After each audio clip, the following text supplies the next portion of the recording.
हमारे साथ सीमा समृद्धि कुशवा मैम हैं, जो देश की प्रख्यात लॉयर हैं और इनसे हम देश के वर्तमान स्थिति पर कुछ राजनीतिक चर्चा भी करेंगे। मैम आपका बहुत-बहुत स्वागत है। मेरा सबसे पहला सवाल ये है कि जैसा कि हम आपके बारे में जानते हैं कि सबसे पहले आपका एक सपना था कि आईएएस बनेंगे, लेकिन आईएएस ना बनते हुए देश की सबसे बड़ी लॉयर बन गई और आज एक रोल मॉडल है, इंस्पिरेशन है।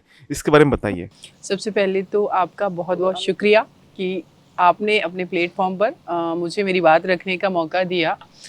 नो डाउट कि मैं आईएएस ऑफ़िसर बनना चाहती थी, लेकिन मैंने देखा मेरे बहुत सारे फ्रेंड्स जो हैं वो ऑलरेडी सिविल सर्विसेज़ में हैं। मैंने भी 1-2 अटेम्प्ट किए हैं, बट यूपीएससी ने जिस तरीके से एक्सपेरिमेंट किया 2011 से लेकर के 14 तक, सडनली उन्होंने सिलेबस चेंज करना, पैटर्न चेंज करना, ऑप्शनल हटा देना, उसके लिए नंबर ऑफ़ स्टूडेंट बहुत ज़्यादा फ़ाइट कर रहे थे। तो मैंने उस आंदोलन का भी मैं पार्ट बनी 2014 में। लेकिन मैंने एक और चीज़ महसूस की कि आईएएस बनने के बावजूद भी हम लिमिटेड हैं कहीं न कहीं, और जो प्रेशर है, पॉलिटिकल प्रेशर, वो काम भी नहीं करने देता है उतने अच्छे से। लेकिन ये जो प्रोफ़ेशन है वकालत का, यहाँ पर हम फ्री हैं, अपनी बात रख सकते हैं, किसी भी कम्युनिटी के, किसी भी समुदाय के, किसी भी टेरिटरी के, किसी भी राज्य के, किसी भी व्यक्ति के लिए हम फाइट कर सकते हैं, अपने लोगों के लिए, और हम वोकल होकर के बात कर सकते हैं। तो मैं अपनी फ्रीडम के साथ कंप्रोमाइज़ नहीं करना चाहती थी, दैट्स वाई कि हमने ये चूज़ किया। और बचपन से भी मैंने जो डिस्क्रिमिनेशन देखा फीमेल के प्रति अपने गाँव में और उस एरिया में जहाँ से मैं बिलॉन्ग करती हूँ, इटावा, जो उत्तर प्रदेश राज्य में है, तो मुझे ये लगता था कि आईएएस बन के मैं एक डिस्ट्रिक्ट में सीमित होकर के क्या करूँगी। मुझे 49% जो देश की आबादी है उनकी भी आवाज़ बनना है, उसके लिए मैं निरंतर प्रयासरत रही, इसलिए मैंने ये चूज़ किया। जैसा कि आपने कहा कि आईएएस बनने का आपका ख्वाब था, लेकिन लोगों को न्याय दिलाने के लिए, विशेषतः महिलाओं को न्याय दिलाने के लिए आपने फिर वकालत का पेशा चुना। तो जिस तरह से आपने दिल्ली का जो निर्भया केस था, जिसके कारण काफ़ी आपको प्रसिद्धि भी मिली, तो आपने चारों दोषियों को फांसी की सज़ा सुनाने में एक बेहतरीन रोल अदा किया। तो उसके बाद में आपने जो रेप पीड़िता होते हैं, उनको न्याय दिलाने के लिए फ्री में केस लड़ने की बात कही। इवन हाथरस की भी केस आप फ्री में, मुफ्त में लड़ रही हैं। तो जिस तरह से ये सारे केसेस को आप लड़ रही हैं, किस तरह का आपको अनुभव होता है और क्या देखती हैं आप कि किस तरह समाज में बदलाव आएगा?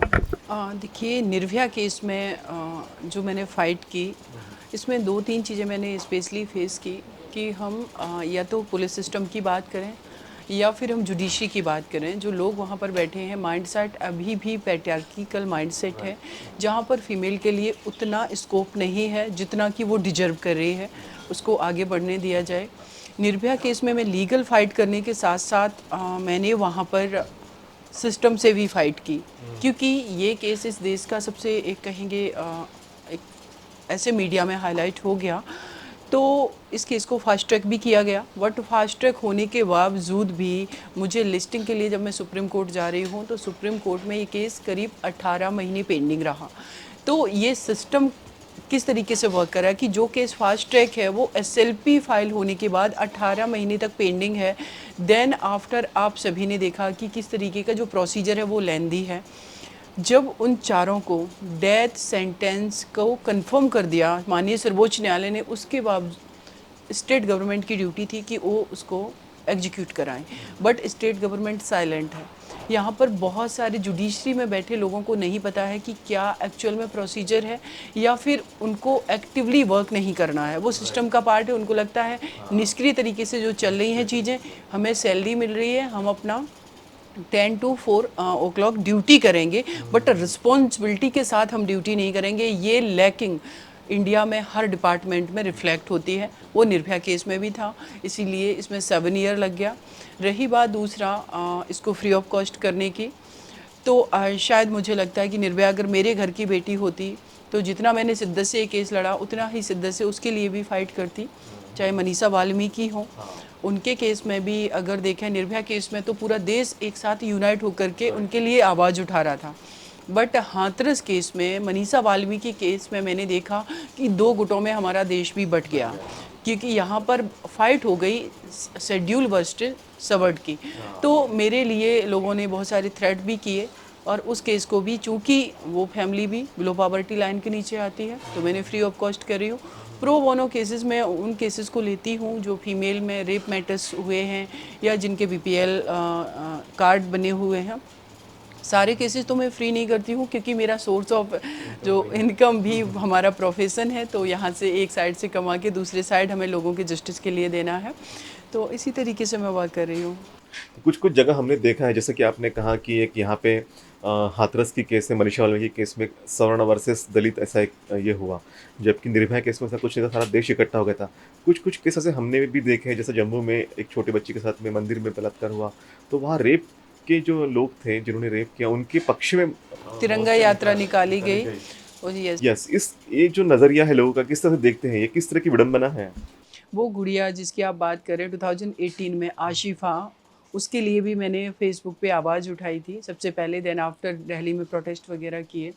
तो हमारी कंट्री में मैं एक चीज़ देख रही हूँ कि पहले आज से अगर 10 साल पहले की बात करें, लोग सोशल इशू पर डिवाइड नहीं थे। आज हम पॉलिटिकली नैरेटिव डिफरेंट है, आइडियोलॉजी डिफरेंट है, तो हमारे देश में जो आम पब्लिक है वो भी डिवाइड हो गई है। उनको फ़र्क नहीं पड़ रहा है कि अगर कोई व्यक्ति शेड्यूल कास्ट का है और उसके साथ क्राइम हो रहा है, और अगर वो बहुजन समाज पार्टी की आइडियोलॉजी का है, तो फिर दूसरी आइडियोलॉजी वाले व्यक्ति उसका सपोर्ट नहीं करेंगे, उसका विरोध करेंगे। क्योंकि अगर किसी मतलब कहेंगे हम किसी और पार्टी की आइडियोलॉजी वाले पर्सन ने क्राइम किया, तो वो हर हाल में उसको प्रोटेक्ट करेंगे, चाहे वो कितना भी बड़ा क्रिमिनल है। ये हमने पिछले 7-8 सालों में देखा है।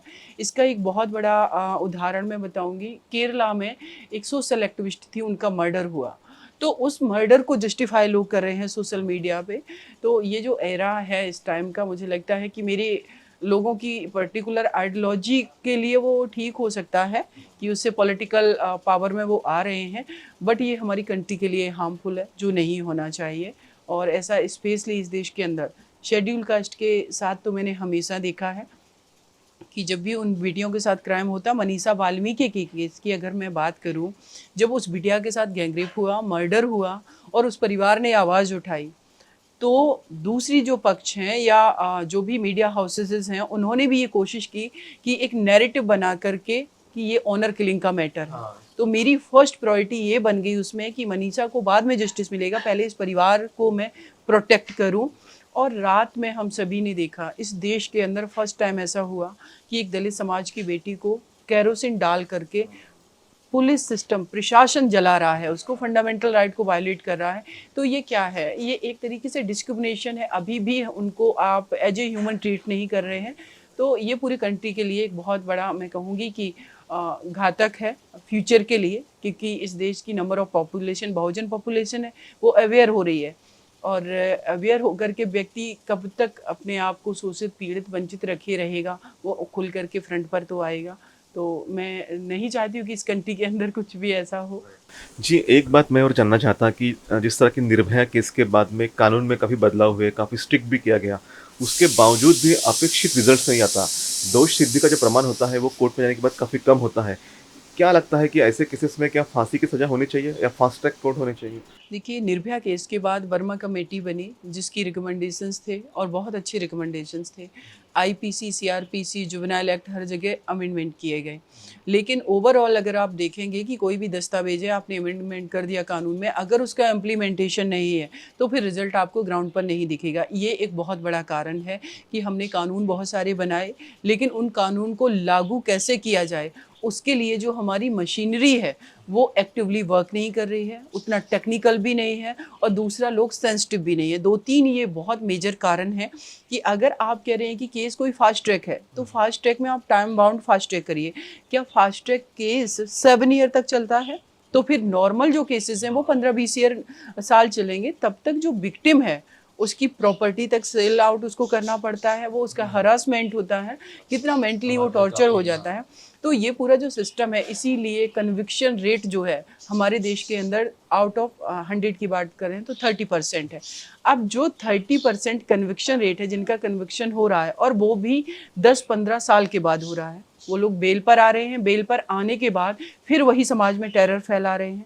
और जो 70% जिनका कन्विक्शन नहीं हुआ, वो समाज को ये मैसेज दे रहे हैं कि लॉ एंड ऑर्डर और आपका कानून हमारा कुछ नहीं बिगाड़ सकता।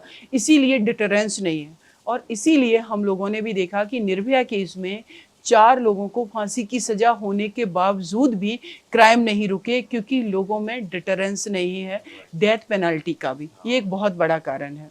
अब हम कुछ राजनीतिक बात भी करते हैं। आपको क्यों लगा कि आपने बहुजन समाज पार्टी ज्वाइन करनी चाहिए, और जिस तरह से आपने बहुजन समाज पार्टी ज्वाइन की उसके बाद आप निरंतर एक नेता के रूप में उभरी है, एक लाइफ एज एन लॉयर और एक पॉलिटिकल लीडर्स के रूप में किस तरह से देखते हैं आप? देखिए, बहुजन समाज पार्टी का जो बेस है वो एक मिशन है, और ये हम सभी लोग जानते हैं। और मेरा तो ये मानना है कि इस देश की जो 90% बहुजन आबादी है उसको हर हाल में बहुजन समाज पार्टी के साथ ही आनी चाहिए, क्योंकि इस देश को जो आइडियोलॉजी आगे ले जा सकती है, जो मिशन आगे ले जा सकता है, जो समतामूलक समाज की बात कर रहा, जो बेसिक ह्यूमन राइट्स की बात कर रहा है।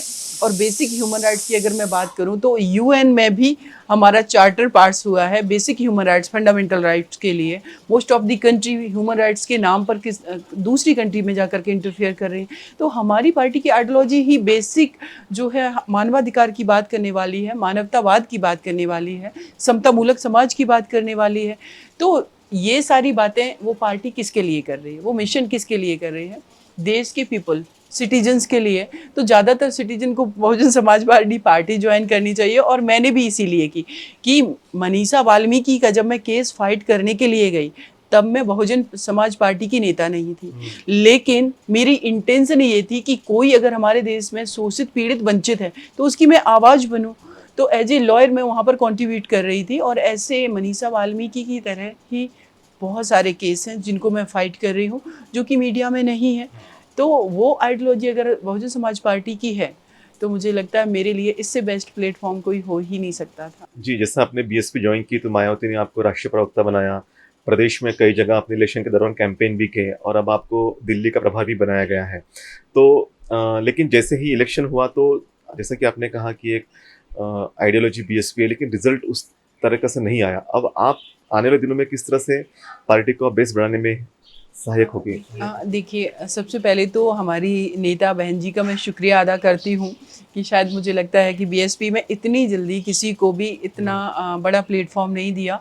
उन्होंने जो मेरा कंट्रीब्यूशन था सोसाइटी के लिए उसका उन्होंने रिस्पेक्ट किया, मुझे राष्ट्रीय प्रवक्ता बनाया, प्रभारी बनाया, उन्होंने सम्मान दिया। एक वो महिला हैं, जब हमारी उनसे वार्तालाप हुई तो मुझे समझ में बहुत सारी चीज़ें आई। उनकी लाइफ का अपना स्ट्रगल है, और इस देश के अंदर मैं कहूँ कि बहुजन समाज की अगर कोई बेटी 21 साल की उम्र में अपना घर छोड़ देती है, जिसके साथ अनटचबिलिटी की प्रैक्टिस हो रही है, और वो उत्तर प्रदेश राज्य की 4 बार मुख्यमंत्री बनती हैं, तो सैल्यूट करती हूँ मैं उनको। साथ ही साथ मैं एक और बात कहूँगी, जैसे आपने कहा कि हमारा जो रिजल्ट है, रिजल्ट्स इस देश के अंदर ये ज़रूरी नहीं है कि जो पार्टी आज सत्ता में है वो कल भी रहे। 5 साल के बाद जब इलेक्शन होते हैं, डेमोक्रेटिक तरीके से वो इलेक्शन हो रहे हैं, उसमें कोई पार्टी डिफीट होती है, कोई पावर में आती है। हमारी पार्टी फुल मेजॉरिटी में 2007 में आई उत्तर प्रदेश में। आज हमारी आइडियोलॉजी पूरे देश के अंदर बहुत फ्रंट पर आकर के युवा हमारे काम कर रहे हैं, सब काम कर रहे हैं लोग। आगे आने वाला भविष्य बहुजन समाज पार्टी का है, आज किसी भी पार्टी का हो। आज जो पार्टी पावर में है वो पार्टी के पास भी एक टाइम में सिर्फ 2 सीट्स थे, और वो भी स्ट्रगल कर रहे थे, फाइट कर रहे थे, लेकिन आइडियोलॉजिकल तरीके से वो लोग स्ट्रांग हुए, जो उनकी आइडियोलॉजी है, तो बाद में वो सत्ता में परिवर्तित हुई चीज़ें। हम लोग भी मिशन के रूप में ग्राउंड पर काम कर रहे हैं, एक दिन हम भी सफल होंगे। ज़रूर, एक दिन आप भी सफल होगे। और जैसा कि हमने देखा है आजमगढ़ का जो उपचुनाव हुआ उसका नतीजा जो हमने देखा कि वहाँ कुछ समय पहले बीएसपी काफ़ी बैक पे आई थी, और अभी लगभग तीसरे नंबर पे भले ही हो, लेकिन डिफरेंस बहुत कम है। 34% अगर जीतने वाले को मिले हैं तो 29.5% गुड्डू जमाली को मिले हैं। किस तरह से देखते हैं इन नतीजों का आप? ये एक बहुत बड़ा संकेत है कि जो भी आगे आने वाले इलेक्शन हैं उसमें हम कितने अच्छे से फाइट करके पावर में आने वाले हैं। ये बहुत ही अच्छा एक मैं कहूँगी संकेत है हमारे लिए। और जो हमारा वोट भी डाइवर्ट हुआ है, काडर का वोट भी हमारा डाइवर्ट हुआ है, जिन्होंने वोट किसी और को कर दिए वो भी ये सोच रहे हैं कि मेरी जो पार्टी है बहुजन समाज पार्टी, उसका वोट परसेंटेज कम नहीं होना चाहिए था। एक तरफ वो पीड़ा में है, लेकिन दूसरी तरफ जिस तरीके से नैरेटिव गढ़ा गया तो इन्फ्लुएंस होकर के लोगों ने वोट कर दिया। आप अगर इन्फ्लुएंस की बात करें, social media, main stream media, बहुत सारी उनकी लोक लुभावन चीज़ें, और बिफोर आवर्स बिफोर इलेक्शन किस तरीके से हमारे लोगों के बीच जा कर के वोट को मैनिपुलेट करने के लिए वो स्ट्रेटजिकल तरीके से जो काम किया, स्ट्रेटजिकल नहीं कहेंगे, कहेंगे एक तरीके से ये डेमोक्रेटिक तरीका नहीं था कि आप वोटर को इन्फ्लुएंस करके वोट डलवाएं। तो ये सारी चीज़ें वर्तमान में हैं, इसके कारण भी वो लोग पावर में आ रहे हैं। लेकिन मुझे पूरा विश्वास है कि जिस तरीके से हम लोगों का थोड़ा सा ग्राफ डाउन हुआ है, लोग छटपटा रहे हैं, उनके अंदर हर व्यक्ति से जब मैं मिलती हूँ सबको लगता है मेरी पार्टी की वोट परसेंटेज कैसे कम हो गया, तो वही लोग आगे बढ़ाएंगे और इसका रिजल्ट हमें देखने को मिलेगा जल्द। जी, इसका रिजल्ट जल्दी देखने को मिलेगा और बहन जी को उम्मीद भी है कि आने वाले दिनों में बीएसपी एक अच्छी पार्टी के रूप में और फिर से सत्ता स्थापित कर सकती हैं। मैडम, आप हमारे बीच में हमसे बात की, इसके लिए आपका बहुत बहुत शुक्रिया। आपका बहुत बहुत आभार, थैंक यू।